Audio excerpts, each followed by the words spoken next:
Is that a special hammer? Yeah. It's a Dakar hammer.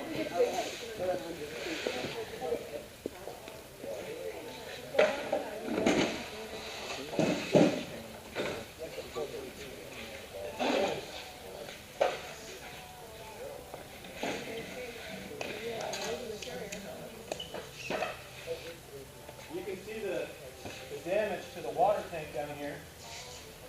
This is ultimately what was the demise of my foot. Some of the things that we had to carry were flares, and we had to attach them to the inside, and we were safety flares. So if they got stranded out there, they could notify us or get GPS. We do. The GPS is located right here, along with the Erie track. The Erie track allows us to communicate with the organization. So if there was something, if there was an emergency with another rider that we came across, we would contact the organization and say, hey, we've got a down rider, needs medical attention, we need a helicopter. So it's their way to communicate. But then if you were down, you know, you had a red button you could push, or another rider could come along and push that red button and get medical assistance to you. We did have, which they took back, a strobe or a safety beacon.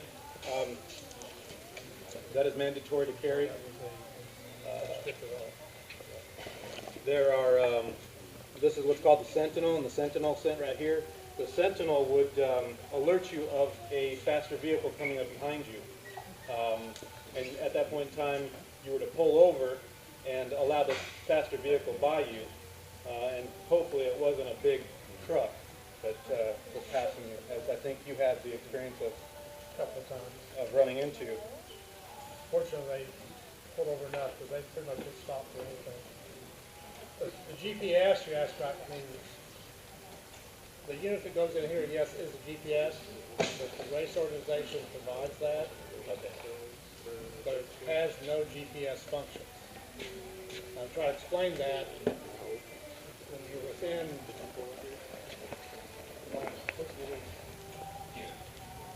400 meters of the checkpoint.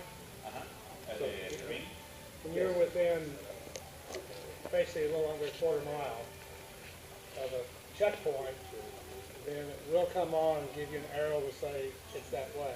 Okay. So guide you to where you need to But be. you're not navigating to go to this coordinate.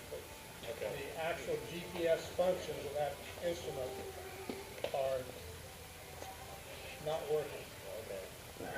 From a safety standpoint, like Scott was talking about, if you push hey, I'm down, I'm injured, if you push the red button, the organization has access to those GPS functions where you are. Like when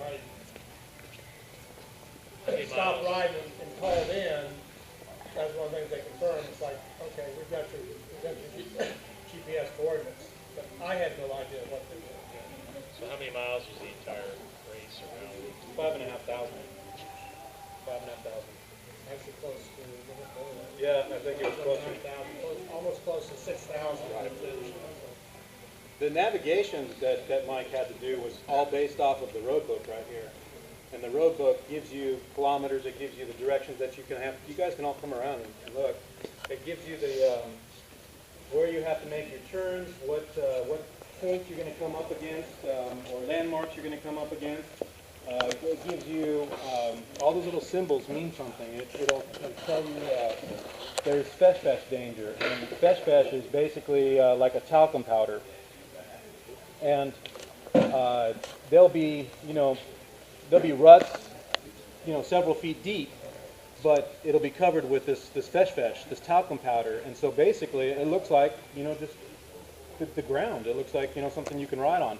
Then you hit it, and it's like water. You immediately sink into it. So you imagine you know, you're doing 60 miles an hour across or down a dirt road, and you come and hit one of these potholes or ruts with this fesh in there, it could end your day really quick.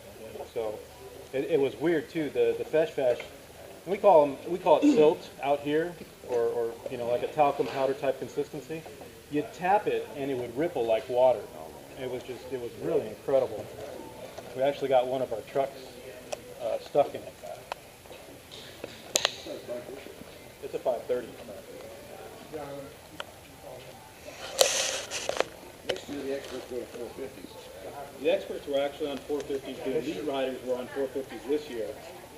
But now everybody's limited to the 450s. Everybody. Everybody. Okay. You can run less than 450, but everybody has to be under 450. 450 or under.